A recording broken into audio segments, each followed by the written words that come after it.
Hola, buenas tardes, buenos días, dependiendo de desde donde ustedes se conecten y nos sigan. Efectivamente, Daniel, Juan Carlos, Juan Pedro, bienvenidos. No se nos escuchaba porque el audio estaba cerrado a la espera de que fuese la hora oficial de inicio de nuestra charla. Quiero advertir, antes de iniciar mi exposición, dándoos a todos las buenas tardes y los buenos días y agradeciéndoos vuestra presencia aquí, que la charla, la actividad, la masterclass va a dividirse en dos momentos distintos. Uno de carácter expositivo, donde Javier Puyol, subdirector del curso que me acompaña, y yo mismo expondremos una serie de materias en relación con la titulación, pero también en relación con el reglamento de desarrollo de el reglamento, perdón, de la Unión Europea, el Reglamento General de Protección de Datos, para después dejar un espacio en el que atender preguntas o cuestiones. Como es lógico, en un entorno online, el timeline de vuestras intervenciones a mí se me va a perder de la vista y a Javier también. Por lo tanto, recomendaríamos que las cuestiones precisas que queráis plantear las planteéis justo a partir del momento, minuto 25, más o menos, espero, en el que hayamos acabado nuestra intervención. Dicho esto, estamos de enhorabuena. La Unión Europea ha desarrollado el Reglamento General de Protección de Datos, que va a ser la norma que va a definir el marco general de actuación en esta materia. Además, en su artículo 37, de modo muy preciso, pero dedicando a ello un capítulo, el Reglamento General de Protección de Datos ha definido la figura del delegado de protección de datos, más conocido vulgarmente como Data Protection Officer por sus siglas en inglés. Esto ha supuesto la configuración de una nueva profesión, porque este reglamento establece ciertos supuestos en los que el DPO va a ser obligatorio. Me refiero a administraciones públicas, me refiero a tratamientos masivos de datos o tratamientos a gran escala de datos cuando sea necesario mantener actualizados los perfiles de los usuarios, de los afectados, y también los supuestos de los datos especialmente protegidos, que, como bien sabéis, son los tradicionales, los que siempre manteníamos, junto con los datos biométricos cuando se utilicen con fines de identificación unívoca. Este perfil profesional es un perfil caracterizado por un conocimiento profundo de la regulación de la legislación en materia de protección de datos. Y es a este perfil formativo y profesional al que se dirige el estudio, el máster oficial de protección de datos de UNIR.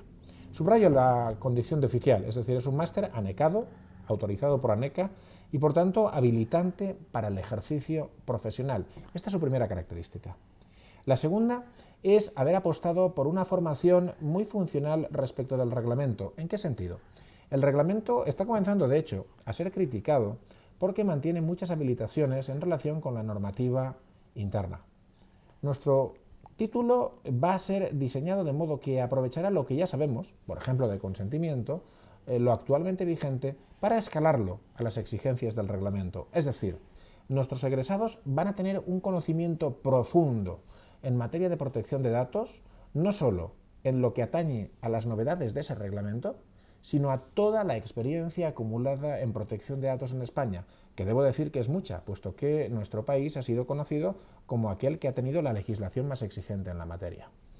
Para ello, la titulación, lo habéis preguntado ya a través de Internet, se va a estructurar en dos grandes bloques formativos, uno de carácter general. El bloque de carácter general nos permitirá conocer los conocimientos básicos en materia de protección de datos y, además, adquirir una cultura, una formación intensa en materia de seguridad. Nos va a capacitar para ser interlocutores con el sector de la seguridad, con los expertos en seguridad o ciberseguridad de nuestra empresa o de nuestra organización.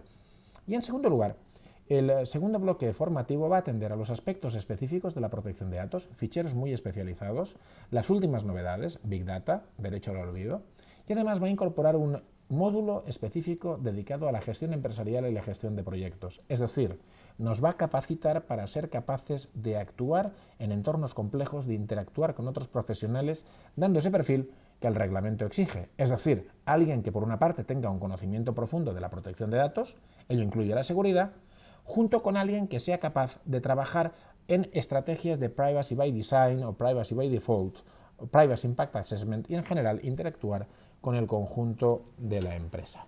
Por otra parte, los titulados que pueden acceder a este máster oficial son aquellos que o bien tienen una formación jurídica en sentido estricto, bien aquellos que proceden de titulaciones que, como las ciencias políticas, la administración y dirección de empresas o las relaciones laborales, el graduado social o la criminología, tienen una troncalidad básica, una formación jurídica en la troncalidad básica.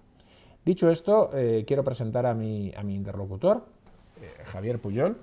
En un máster de protección de datos, la verdad es que yo aconsejaría a quienes nos ven que directamente googleen a Javier Puyol, casi que incumplan la normativa, si me permiten el guiño, y descubrirán que Javier Puyol ha sido responsable jurídico corporativo de BBVA durante una gran parte de su trayectoria, que Javier Puyol es juez, es magistrado en origen y ha trabajado en el Tribunal Constitucional, y que además fue recientemente premiado con el Premio Nacional de Protección de Datos de la Agencia Española de Protección de Datos por un trabajo sobre Big Data, que además acabó en una publicación, en una tesis doctoral que ha sido objeto de los mayores galardones, siendo premio extraordinario de doctorado internacional en la UNED.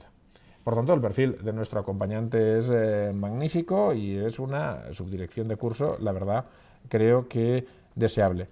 Permitid que empecemos un diálogo entre nosotros. A mí me gustaría conocer la opinión de Javier respecto de esas tareas que va a tener que desarrollar el DPO y que se sitúan en el entorno del compliance, de la accountability. El DPO, ¿por qué va a ser importante? Bueno, pues gracias, Ricard, por tu presentación. Lo primero, yo creo que lo que tenemos que tener muy en cuenta es que el mundo está cambiando y el derecho también. El derecho no puede mantenerse al margen en este momento de los dictados sociales y, en alguna manera, la protección de datos, el compliance, las directrices que nos están marcando es la existencia de una responsabilidad social individual y una responsabilidad social del mundo de las empresas. Ambos mundos cada día están más cercanos, se están vinculando. Yo creo que, Ricardo, un ejemplo muy claro lo tenemos en la accountability en protección de datos y lo tenemos en la responsabilidad social empresarial y en el planteamiento del compliance. El compliance es mucho más que el derecho penal, es la incorporación de valores añadidos y de cumplimiento de responsabilidad social empresarial en las empresas, y fundamentalmente lo que se pide es que las empresas tengan una diligencia por encima de la propia normativa y que no tenga que ser una política absolutamente sancionadora la que determine en cualquier caso el cumplimiento de la normativa. Las empresas de motu propio tienen evidentemente que marcar unos estándares éticos importantes, ¿no?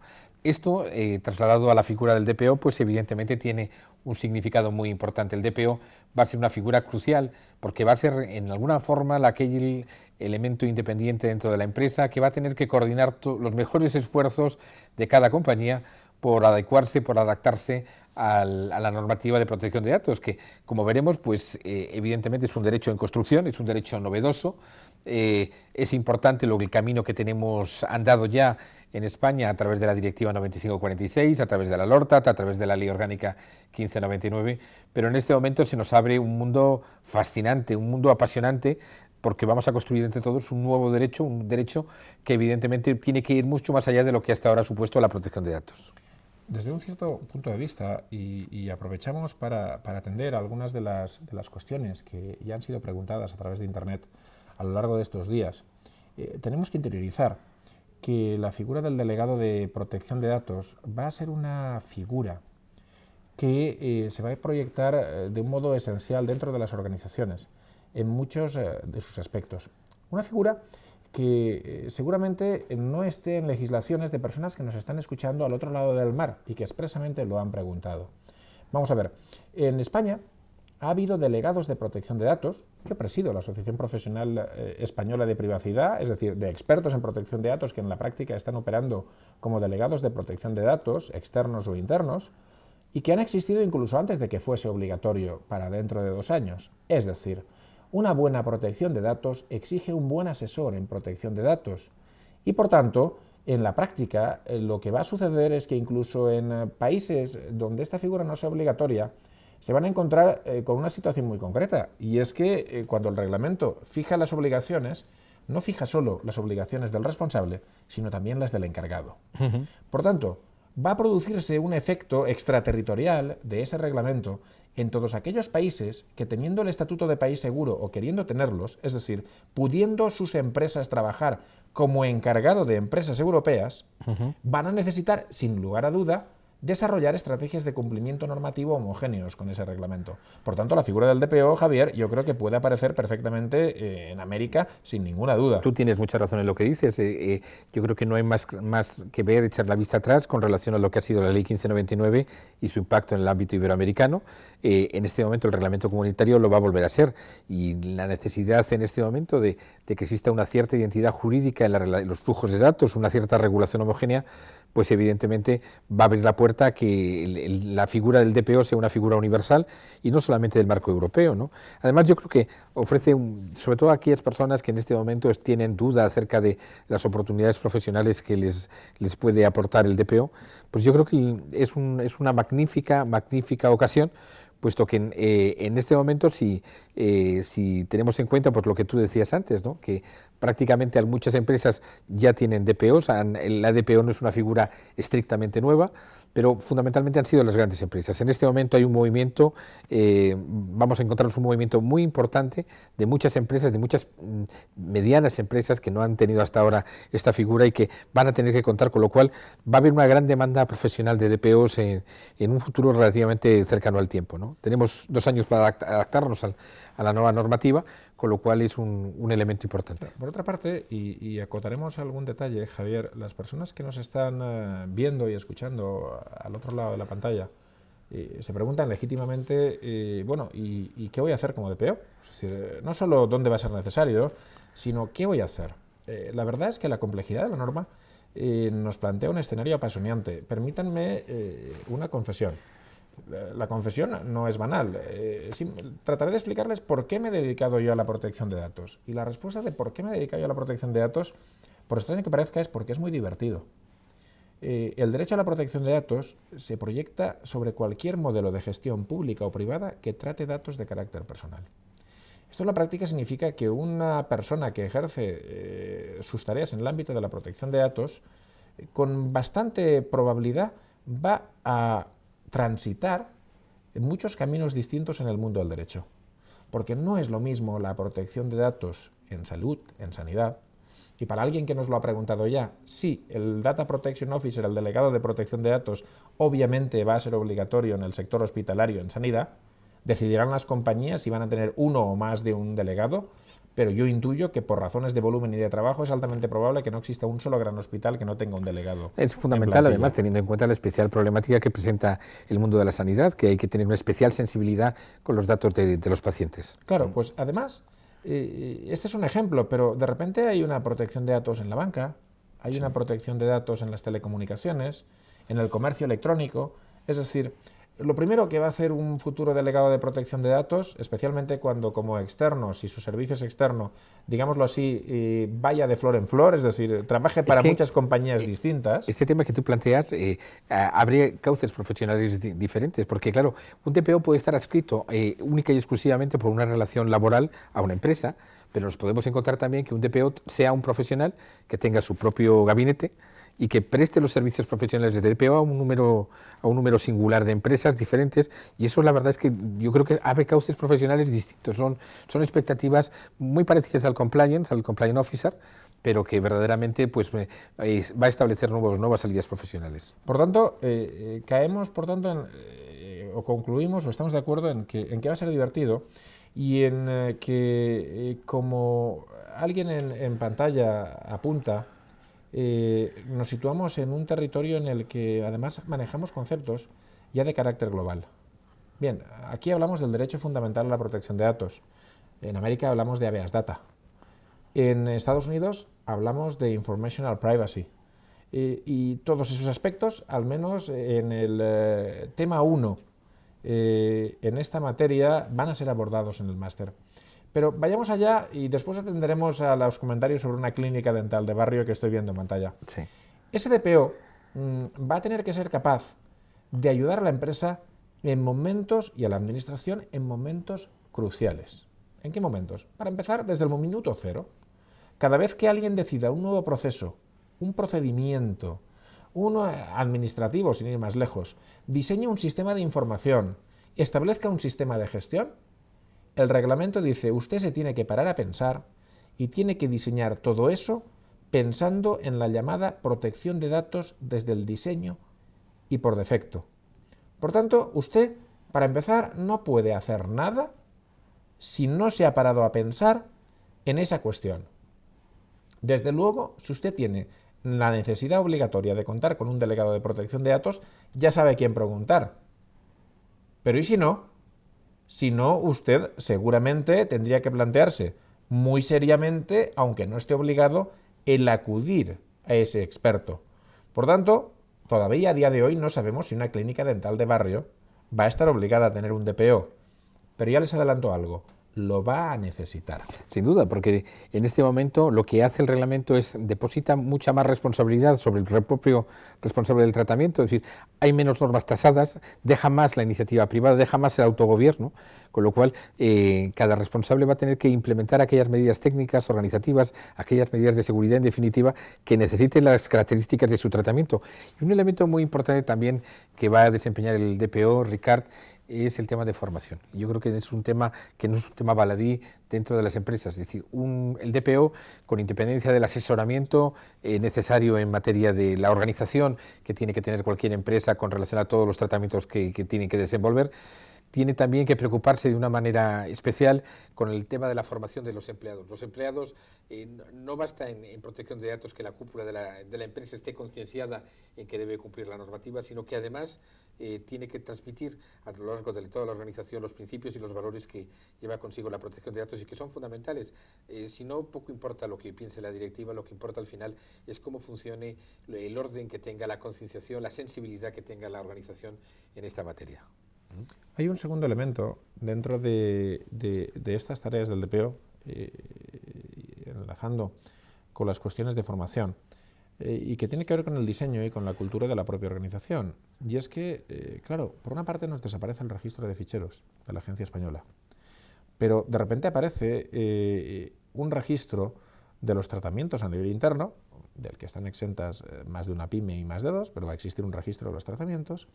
Y de repente alguien, en distintas versiones del reglamento se hablaba de documentation, como un deber. Ahora se habla de registro de los tratamientos, pero también cuando uno lee aspectos como la información y la recogida de datos, que ahora se llama transparencia, de repente uno descubre que tiene que informar sobre el periodo de tiempo en el que potencialmente conservará esos datos. Por tanto, esa labor de diseño, y enlazo con la formación, esa labor de diseño de los tratamientos y de registro y documentación de los mismos pasa por una interacción necesaria del delegado de protección de datos con todos y cada uno de los agentes concernidos. ¿Cómo vamos a diseñar esto si no hablamos con el de marketing o no hablamos con el de gestión de personal? Tú decías hace un momento que la protección de datos es divertida y era apasionante, y es verdad, es que es un mundo donde en este momento la regulación da un paso para atrás, da un paso adelante la iniciativa, la autoorganización, como decía antes, y por tanto son muchos los aspectos donde el DPO tiene que marcar su impronta personal, su ética, el cumplimiento de la legalidad, el respeto a los derechos de los clientes y de los consumidores. Son elementos capitales que en este momento, bueno, pues ya no van a tener una regulación a lo mejor tan exacta como ocurría con la vigente Ley Orgánica de Protección de Datos, sino que en alguna manera va a quedar bajo la responsabilidad.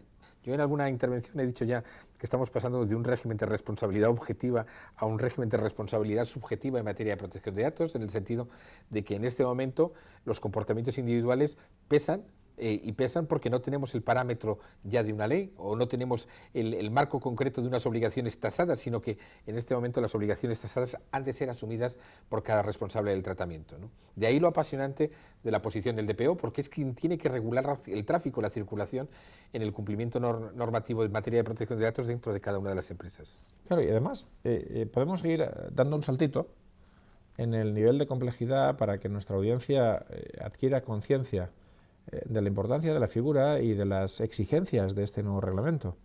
Porque claro, el siguiente paso es el de las Privacy Impact Assessment. De repente ya sabemos que cuando el tratamiento afecte a datos especialmente protegidos, se habla de un concepto muy parecido al de masivo, se habla a gran escala. Cuando el tratamiento suponga videovigilancia a gran escala, cuando el tratamiento de algún modo suponga actividades de profiling. Es decir, bajo ciertas condiciones, ciertos tratamientos nos van a obligar a una Privacy Impact Assessment, bueno, una Data Protection Impact Assessment, sería más correcto decirlo, un análisis de impacto en el derecho a la protección de datos, que contemplará cumplimiento normativo, impacto material e incluso seguridad. Y de nuevo tenemos a la figura del delegado de protección de datos, que va a tener un trabajo que hacer aquí. Claro, además, fíjate, yo creo que en esta materia concreta, en la evaluación de impacto de protección de datos, estamos hablando de que el reglamento lo que establece no es un punto de llegada, sino exclusivamente un punto de partida. Y al final, probablemente la propia diligencia del DPO de la empresa es hacer evaluaciones de impacto prácticamente en casi todos los tratamientos que se lleven a cabo, precisamente por seguridad.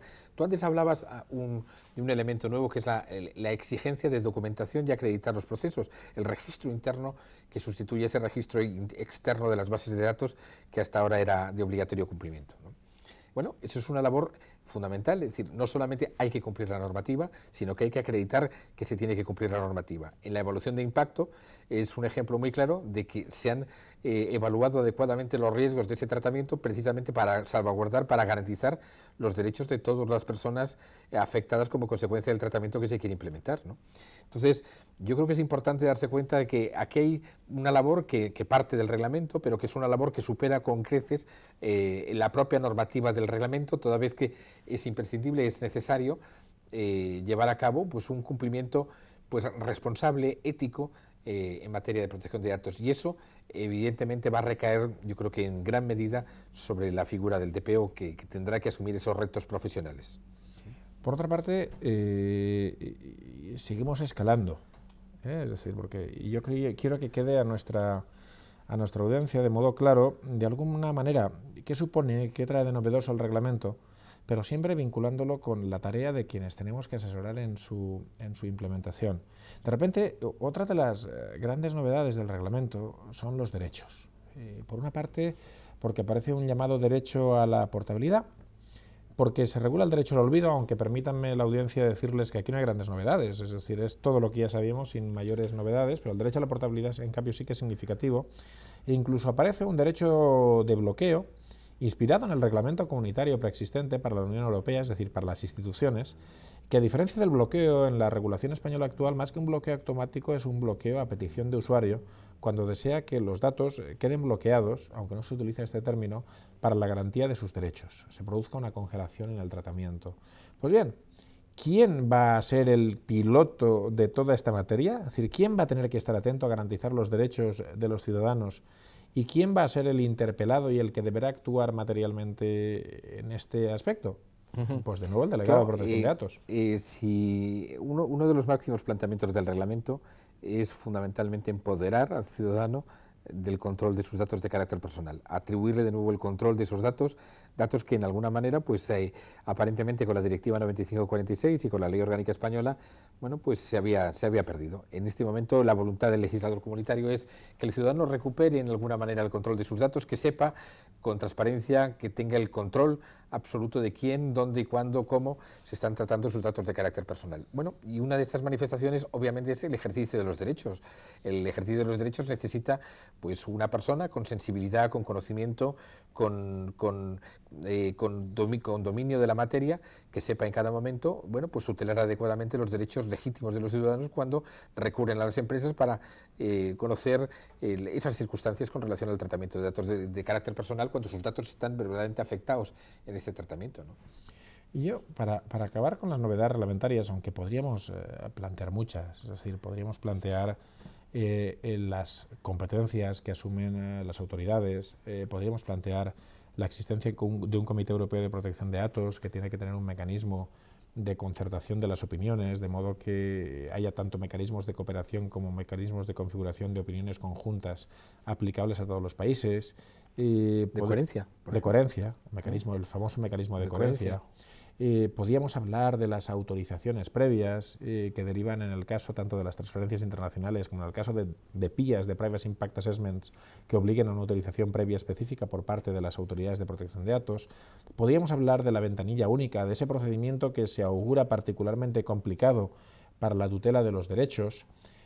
Podríamos detenernos en el régimen sancionador, que va a ser particularmente gravoso y que pone en valor la figura del DPO, porque en el fondo un buen cumplimiento normativo también nos garantiza evitar sanciones que pueden ser millonarias, pueden ser el 4% de la facturación global anual de una compañía. Una cantidad brutal es una cantidad brutal de dinero, según para qué compañías.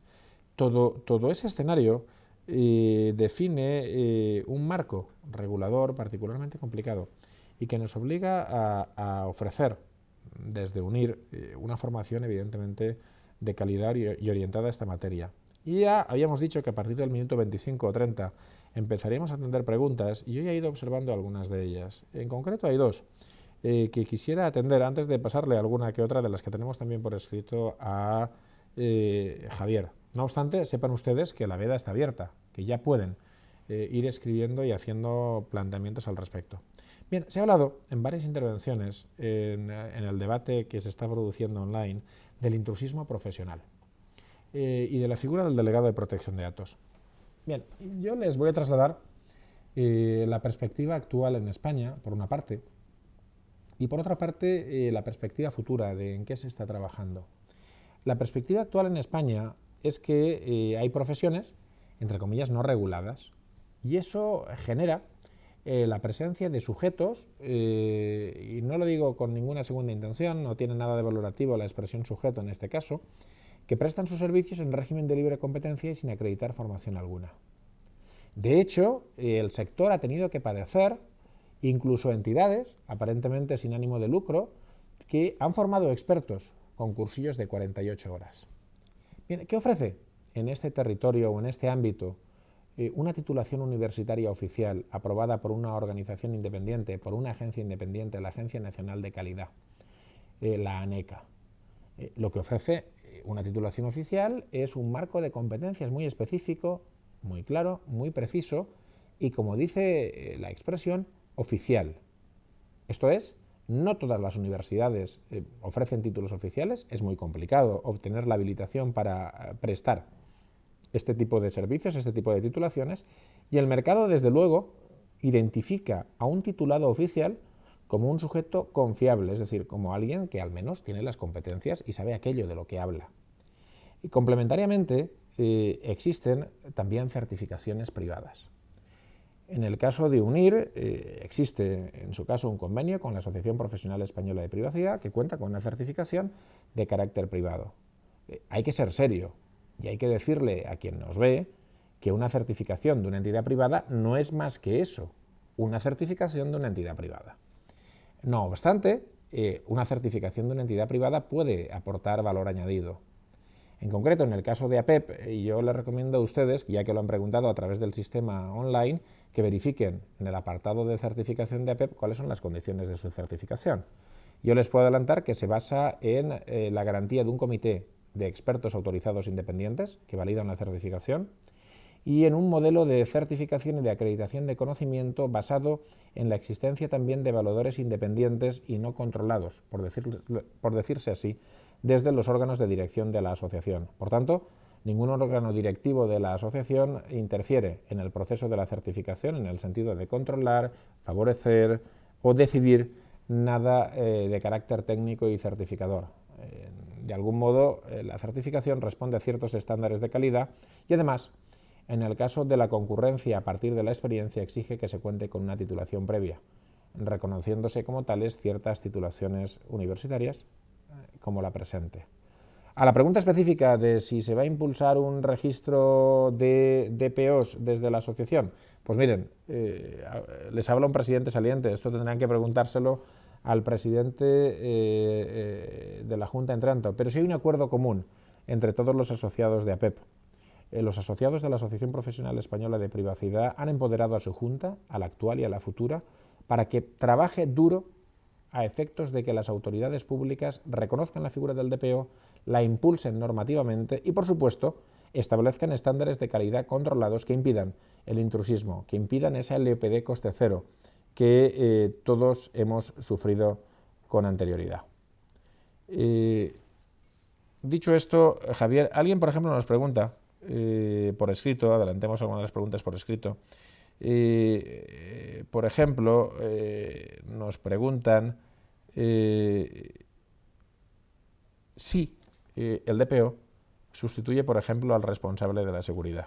¿O son figuras complementarias? Yo creo que no es que lo sustituya, sino que la figura del DPO se instaura en un marco completamente nuevo, completamente diferente, que es mucho más amplio que las estrictas normativas que antes regulaba al responsable de seguridad. La idea es que el DPO pues abarque todos los parámetros de la nueva reglamentación, y aquí no hay que olvidar que jugamos en dos escenarios completamente distintos. Jugamos con un escenario europeo, que está marcado por el reglamento, y jugamos al mismo tiempo con un escenario nacional, puesto que probablemente ni la Ley Orgánica de Protección de Datos se derogue en su totalidad, haya una nueva normativa interna. El reglamento regula fundamentalmente los principios, pero los procedimientos serán regulados probablemente por una norma interna que evidentemente hay que conocer y hay que manejar, ¿no? Pero con relación a esta pregunta, el escenario que va a manejar el DPO sin duda es muchísimo más amplio que el responsable de seguridad, porque esto que va a abarcar sus competencias, pero al mismo tiempo va a desarrollar toda su actividad en todas las facultades que en este momento la legislación internacional y nacional le confieran, con lo cual es un puesto que va a tener una mayor cualificación técnica y un mayor contenido. Por otra parte, Javier, y yo responder a algunas cuestiones que se están planteando sobre administraciones públicas. Nos preguntan nuestros oyentes, nuestros seguidores en esta Open Class, en concreto, perdonen ustedes, la presbicia me puede, pero Marina nos pregunta por la garantía de la independencia de la figura del DPO, claro, cuando se va a dar en el marco de una relación laboral o funcionarial, por ejemplo. Bueno, esto es un problema que no está resuelto por la legislación española, sin duda, tampoco por la europea, y es un problema que no es solamente un problema excepcional en materia de protección de datos, sino que también es un problema común con relación a compliance, ¿no? El compliance officer, se dice, es un órgano independiente. La verdad es que para ser verdaderamente independiente necesitaría una regulación autónoma que garantizara efectivamente a través de dicha normativa esa independencia dentro de la propia estructura empresarial. Hoy en día no tenemos esa normativa que garantice esa independencia. Yo creo que es una actitud más personal y es una actitud más ética de la propia empresa en garantizar efectivamente la autonomía y la libertad que tenga el DPO a la hora de la toma de las decisiones. En todo caso, un DPO, para que pueda ejercer adecuadamente sus funciones dentro de una empresa, necesita estatus, necesita poder, necesita recursos económicos y recursos materiales. Un DPO sin el reconocimiento público de la empresa, pues evidentemente verá muy limitadas sus funciones profesionales. En el chat, Carlos, quiero recordar, José y otra persona que preguntaba por la policía, vienen a hacer una serie de preguntas muy, digámoslo así, equivalentes en el ámbito de la administración pública. La administración pública, para empezar, y la policía lo es, y por tanto va a tener que tener DPO. Por otra parte, la policía, cuando desarrolla labores de investigación, de modo ineludible va a tratar datos especialmente protegidos, porque a veces se verá complicada la salud, en otras ocasiones la ideología. Piensen, por ejemplo, que en la lucha antiterrorista la ideología es un elemento central y por tanto se van a tratar datos especialmente protegidos, y lo cierto es que en el ámbito de las fuerzas y cuerpos de seguridad del Estado, o de las fuerzas y cuerpos de seguridad incluso, si hablamos de policías locales, es altamente probable que tenga que existir esta figura con carácter obligatorio por más de una razón, por su condición de administración pública y por el tipo de datos que tratan. Pero al margen de esto, se pregunta qué van a hacer las administraciones y qué requisitos debería tener un DPO en la administración. Les puedo decir que las administraciones están abocadas a tomar una doble decisión. La primera posibilidad es que nombren DPOs entre sus funcionarios. Pero ojo, nombrar DPOs entre sus funcionarios no significa nombrar a cualquiera, porque, insisto, el reglamento exige un conocimiento profundo de la materia. Bueno, la segunda opción es que convoquen algún tipo de oposición. Bueno, están ustedes viendo o les está hablando alguien que ha superado una oposición en esta materia en una universidad pública española. Y les puedo decir que en mi oposición, aparte de los temas de administración general, un total de 12 temas, 60 temas de la oposición eran sobre protección de datos, seguridad de la información, el SSI y administración electrónica. Por tanto, ya las administraciones sí saben cómo convocar una oposición con un temario delegado de protección de datos y derecho de Internet, por decirlo así, y por tanto tampoco sería descartable que se convocasen oposiciones de esta naturaleza, aunque es un escenario que ahora no somos capaces de manejar. Pero lo cierto, y con esto respondo a alguna de las preguntas que se están planteando aquí, evidentemente se exigirá un perfil con formación.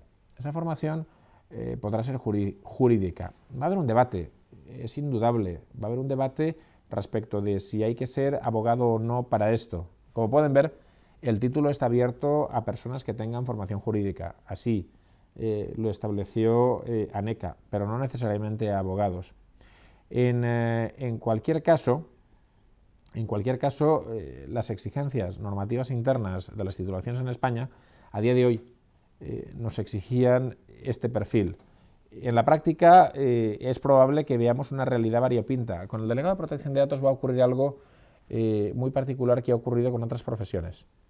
Es una profesión que surge de la nada, va a tener que contar con aquellos profesionales que ya estaban en el ejercicio profesional y que demuestren conocimientos y capacidades, pero va a ser restrictiva respecto de los egresados que por primera vez entran al mercado de trabajo.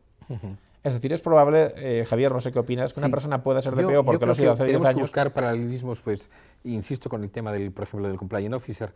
Lo que nos ha dicho, por ejemplo, la Fiscalía en la circular 1/1 de 2016 es que se requieren dos requisitos básicos para ser compliance officer, que yo creo que son perfectamente extrapolables a la figura del DPO, y es formación. Y yo creo que este máster, por ejemplo, es uno de los temas que va a cuidar especialmente, el tema de la formación, de que sea una formación de alta calidad, una formación muy avanzada. Y en segundo lugar, va a buscar experiencia. Y la experiencia solamente se adquiere con conocimientos prácticos. Yo creo que una de las características fundamentales de este máster es que va a tratar fundamentalmente una inspiración efectivamente práctica con relación a los alumnos, porque lo que queremos es que el alumno que se incorpore después de haber hecho el máster al mercado de trabajo, verdaderamente tengamos la sensación de que está perfectamente cualificado para el desarrollo de sus funciones.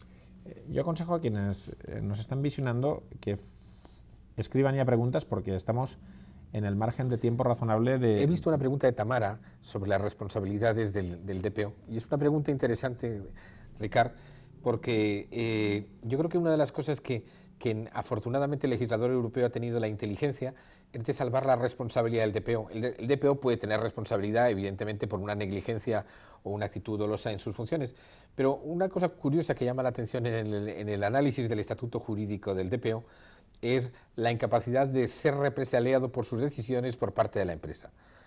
Yo creo que eso es un factor cualitativo que supera mucho y da estabilidad y da tranquilidad a aquella persona que quiera ser profesionalmente DPO, porque le va a garantizar, por lo menos a través de esa incapacidad de ser represaliado, un cierto estatus de independencia, lo que no formalmente puede reconocer la legislación.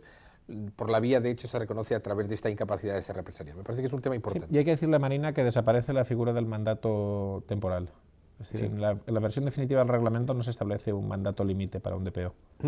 Por tanto, puede ser un DPO in-house toda su vida, sin mayor problema. Y eso me hace pensar en una pregunta que teníamos desde esta mañana, en cuanto a si el delegado de protección de datos se puede incluir en el departamento de seguridad. Y fíjate, no sé si, Javier, compartes mi criterio, que la respuesta podría ser afirmativa. De hecho, volvemos a la autobiografía. Yo estuve trabajando como DPO y mi posición era el departamento de seguridad, era el servicio de informática. Sin embargo, creo que no es su lugar. Yo creo que su lugar es junto a la dirección. Con la nueva regulación de la sección cuarta, yo creo que del reglamento, claro, es que reporta directamente a la cúpula de la empresa, y con lo cual, claro, la ubicación física, la ubicación estructural del DPO dentro de la estructura de la empresa tiene que ser acorde con esa nueva responsabilidad que se le trate de otorgar. Si estamos hablando de independencia y de reporting a la cabeza, lógicamente debe estar ubicado en un sitio acorde con la función que tiene que desempeñar. Es verdad que luego cada empresa podrá determinar y hacer lo que estime por conveniente, pero en todo caso, como yo decía antes, creo que es importante el estatus, la jerarquía, el poder, porque evidentemente si todo eso no existe, la figura del DPO pues se devalúa mucho. Pues fíjate que Carlos, la última intervención, nos pregunta dos cosas muy diversas. Una que no hemos abordado, que son los códigos, los códigos éticos, los códigos de actuación, incluso las certificaciones cuando uno quiera concurrir a ellas. El DPO, más que el encargado de establecer códigos como tal, es el responsable de redactarlos, de estudiarlos, de proponerlos. Es el canalizador y una vez de la voluntad de... ¿no? Y una vez aceptados por la empresa o por la administración, va a ser el ejecutor en la garantía de que se cumplan. Efectivamente, claro. Pero en protección de datos va a haber algo estratégico, que es el compromiso de la organización. Los códigos no pueden ser códigos de laboratorio hechos por un DPO muy listo, muy inteligente, muy capaz, sin haber sido antes absolutamente discutidos, debatidos y asumidos por la organización. Fíjate, ese término que acabas de utilizar me parece sumamente importante y es el compromiso de la organización, porque ese compromiso es lo que marca en alguna manera la voluntad del legislador con relación a las empresas. Se busca de las empresas en este momento un compromiso de cumplimiento general y ese compromiso general hoy en día no se concibe si no es a través de la figura del DPO. Así es. Por otra parte, Carlos plantea el hecho de no ser represaliado por la empresa cuando haya una sanción de la Agencia Española de Protección de Datos. En principio, yo creo que hay que diferenciar dos escenarios. Uno es el del cumplimiento diligente de las tareas de un DPO. Ese DPO, es decir, la diligencia media de un buen delegado de protección de datos. Evidentemente, cuando un delegado de protección de datos actúa diligentemente, ya sea interno o externo, parece bastante evidente que el concepto represaliado aquí no tiene cabida. No tiene cabida, no tiene sentido. Va a ser quien cumpla o no con sus instrucciones, va a ser la organización la que ha incumplido la norma, no el delegado. Otra cosa es que un delegado de protección de datos deba tener una cobertura aseguradora para aquellos supuestos en los que, por cualquier razón, uno puede haber tenido un mal día, incurra en una negligencia profesional o se le puede imputar directamente a su asesoramiento un incumplimiento grave de alguna naturaleza, en cuyo caso evidentemente necesita de una buena cobertura, porque siempre existe la responsabilidad por daños. ¿No? Aquí estamos, por ejemplo, todavía en un momento incipiente, pero muy probablemente los colegios de abogados, por ejemplo, tengan que establecer dentro de las pólizas de cobertura de los DPOs los supuestos de protección de datos de tal manera que se les dé cobertura económica ante cualquier supuesto de responsabilidad que puedan tener. Por otra parte, y para responder a dos cuestiones que se están planteando por Rafael y por Jesús Pérez, hay que distinguir dos aspectos, uno de carácter general y uno el que se refiere a esta titulación. Con carácter general, no afirmamos que para ser delegado de protección de datos haya que ser abogado. Yo creo que no. No lo afirmamos, no. Con rotundidad. Pero hay que tener un conocimiento profundo del ordenamiento jurídico que afecta a esta materia. Sin duda. Sin duda, y es que además lo que hay que tener en cuenta es que es una regulación transversal que afecta a todo el sector de la industria, a todo el sector de la actividad económica y que por tanto esa regulación transversal tiene un importantísimo contenido jurídico que hay que conocer, comprender y sobre todo porque luego hay que transmitírselo al resto de la organización. Y un segundo elemento, precisamente en relación con lo que Rafael plantea, es decir, no estamos distinguiendo tampoco, no se está distinguiendo entre abogado como abogado colegiado y licenciado o graduado en Derecho. Lo que se está hablando, porque además los esquemas profesionales cada vez más tienden a esta línea, lo que se habla es de competencias y de capacidades. Y entre las competencias y las capacidades indispensables para el ejercicio profesional de un delegado está el conocimiento profundo de la realidad material a la que va a aplicar la norma. Y la norma, desde la propia norma, que evidentemente concede importancia a los aspectos de seguridad, a los aspectos de análisis de riesgos, al mismo tiempo, de manera muy precisa, se refiere a los conocimientos jurídicos. Y por tanto, eso es un límite o un requisito prácticamente ineludible desde una cierta perspectiva. Ricardo, para la gente que nos está escuchando, yo creo que es un elemento fundamental dejar muy claro que no hace falta ser licenciado en Derecho, que no hace falta ser abogado, que lo que importa es en este momento adquirir una magnífica preparación, que es, digamos, la piedra angular para poderse incorporar al mercado de trabajo. Y eso es, en alguna manera, pues lo que yo creo que este máster pues tiene como objetivo. Otra cuestión, y con esto respondo a Jesús.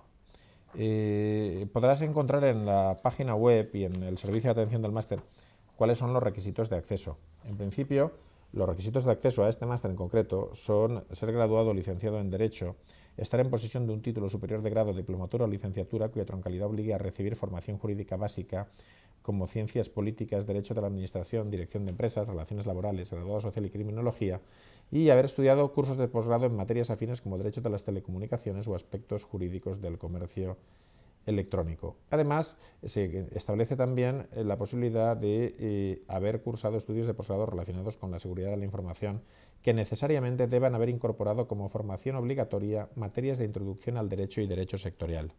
Por tanto,